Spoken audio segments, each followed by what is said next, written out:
We have been reading one chapter at a time from Ecclesiastes, from the book of Kohelet. It is traditional on Shabbat of the holiday of Sukkot to read the book of Kohelet or Ecclesiastes. The book of Kohelet is 12 chapters long. We are not going to read 12 chapters of Kohelet today, but over the time that I've been here at Beth Torah, when we have time during a service, or when it is that Shabbat where it's traditional to read it, we've been reading one chapter at a time of Kohelet and discussing it a little bit. So let's make sure that you are sitting next to somebody with a book, or that you have a book. We are going to read chapter 7 today. Just a little bit of background. I know that some of you have been to a lot of services this week, have heard this 50,000 times, but I'm going to do it 50,001 times. The book of Kohelet has a theme that's stated in the first couple of verses. I think it's verse 2 of the book. Hevel havelim amar Kohelet. Havel havelim amar Kohelet. Havel havelim hakol havel, right? Utter futility, the translation says, but really hevel or havel is the same word as Abel in Hebrew, right?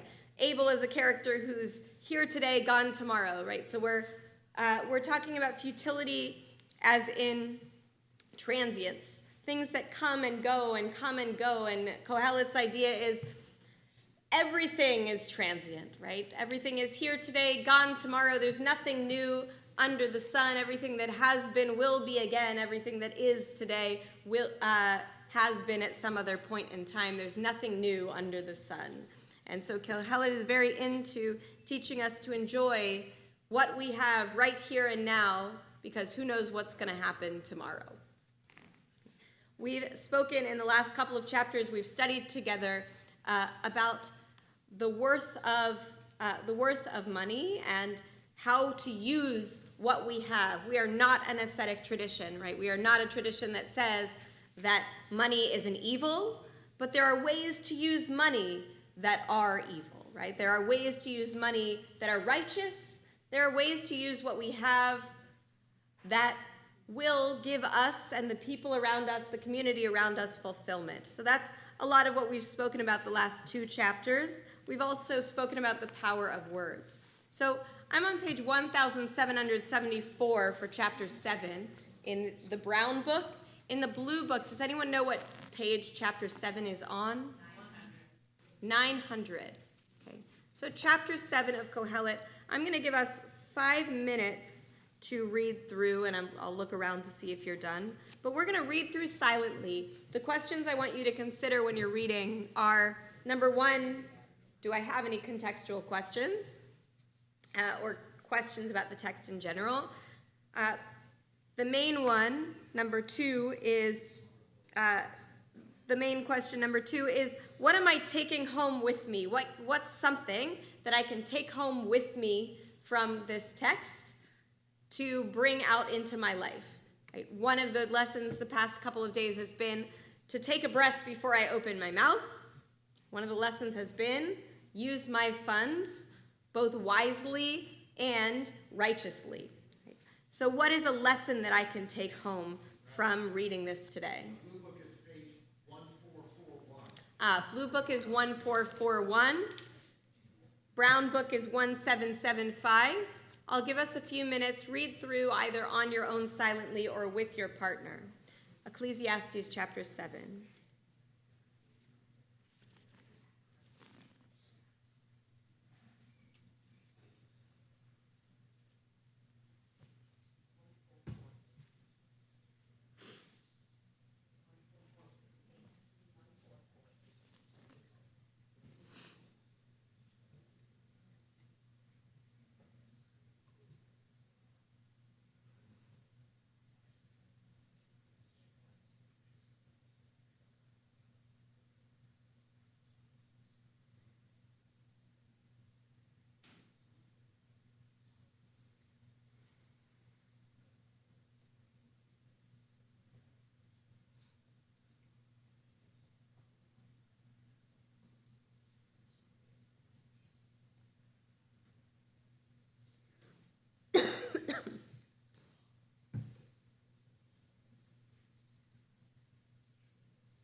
I hope that nobody is taking to heart or taking home with them to act on verses 26 through 28. If you are, don't tell me.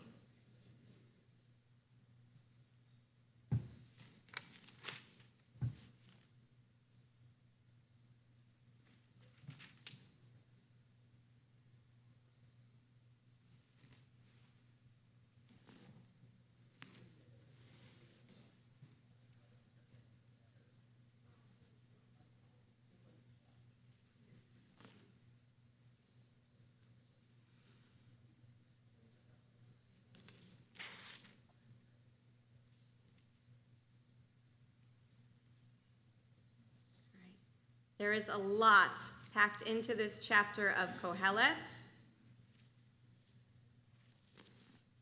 Are there any questions about this chapter? What does a specific Hebrew word mean, or what's the context? Oh, sorry. Okay. Keep reading if you haven't finished. I know some have, many have, but if you have finished reading, one other point I think that is important to give is that of context. In Jewish tradition, we say that Kohelet was written by King Solomon, right? And so when the author talks about amassing lots of wisdom and wealth, in Jewish tradition, we think about this as connected to King Solomon as finding all of the wives he possibly can and buying all of the things he possibly can. And so now this is Shlomo kind of reflecting back on his past and what was the worth of it all. This is him writing later in life.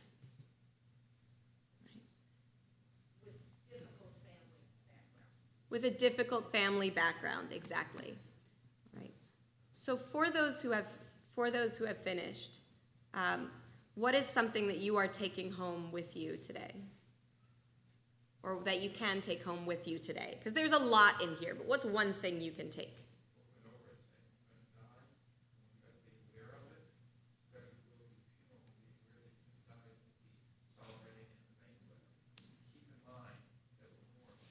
Yeah, keep in mind your mortality. And there's a whole lot we can take from that, right? Keeping in mind my mortality, right? That right? I'm not invincible, but also planning for the future, and also making the most of this time that we have here.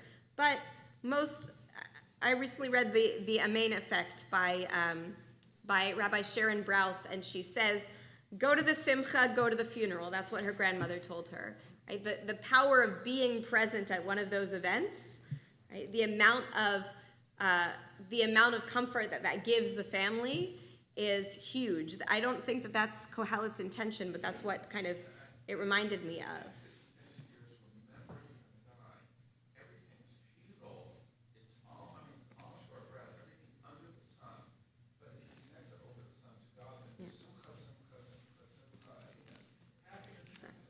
Right, and you referred to that earlier in the week too, that this is kind of a rabbinic interpretation of Kohelet, because the rabbis don't like this whole it ending at everything is futile.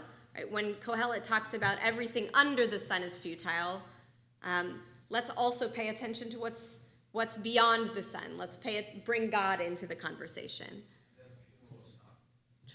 Right. Right. Harriet?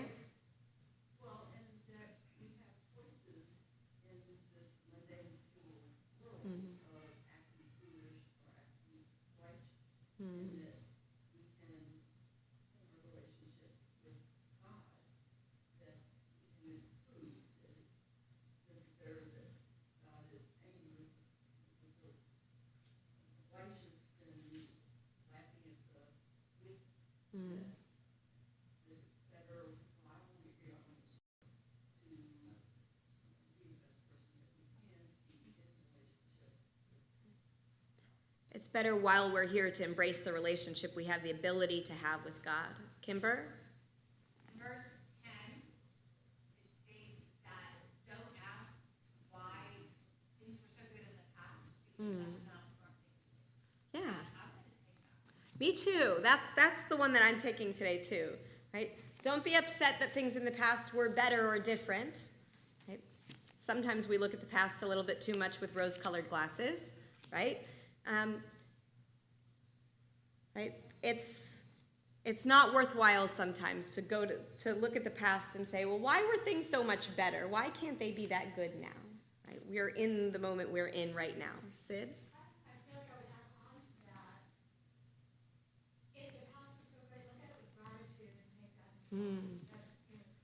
Have that gratitude, but then really like. Instead of looking at the past with anger that it can't be that way again, look at it with gratitude that we were able to experience that time in our lives. Umair? Yeah, I was going to say, I think verse 14 is, I find that like very sort of powerful. I think so in time of good fortune and joy, good fortune, in time of misfortune, reflect. And so that's going to be, because a lot of people, when there's bad times, you just kind of lose hope and like despair, why is this happening to me? I think the fact that you self-reflect, also know, like after that, it says that, this is the one no less than the other was God's doing. So, it's everything's in God's hands. Right? In a time of good fortune, soak it up. Right? And in misfortune, reflect. Right? Kohelet's not the right text for everybody who's going through when somebody is going through a difficult time. Right? This is very much Kohelet's kind of a tough it out sort of teacher, which works for some people, and for others, it's not the right text to introduce in those times. But for those good times, right, soak all of that up. Yeah, you stole my thunder in there. That was what I was going to quote. But to add at a deeper level, Rabbi, you had shared that the whole message of Kohelet was content. On Wednesday, on day 2 of Sukkot, you shared that. And I thought this is a key text that speaks to that contentment issue. That we can't just be content with our lives when everything is going our way. We're getting, we're having simcha after simcha after simcha, and everything, we're getting the promotion, we're getting a raise, things are just going better and better and better. We're getting a new car, buying a new house, but that's not the reality our whole lives. Even for those of us that are very successful, there's always dark periods for everyone. It's just part of being human. It's finding. What do we do in those darker periods?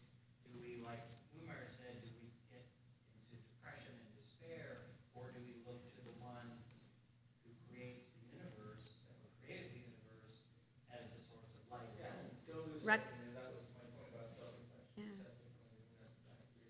Recognizing that God is present not just in the happy moments, but in the other moments too. I think, I forget who the poet is, but I feel like every time I read Kohelet, and in this whole season, I kind of have this soundtrack in my head that repeats what do you do with your one precious life? Right? Was that Mary Oliver? What do you do with your one precious life? And that to me is kind of Kohelet's message. It's like, okay, you're here. What are you going to do with what you have in your life to be grateful for? Because there's always something. What do you do with that? And I want to hear from if there's anyone else who hasn't spoken yet. Okay. Earl. The least important thing was said. I doubt it. I just suggest not to take advice on women from someone with 300 wives. That's already showing really poor judgment. Yeah. So, and okay, but here's something else, right? You said don't take advice about women from somebody who had 300 wives, but do take his advice. But this is kind of a meta way to look at it. Verse 21, don't pay attention to everything that is said. Yeah? You're right? Take his advice to not take his advice. Yes, and don't be engaged in too much reasoning. And don't be, yeah, right. Sometimes we overthink it, right? All right. I would love to learn more with you in the sukkah, and we can learn more in the sukkah, have more discussions over Musaf. You can learn more with John in the library, but also know that towards the end of Musaf, we're gonna have hakafot, but without a lulav and etrog. So they'll be short.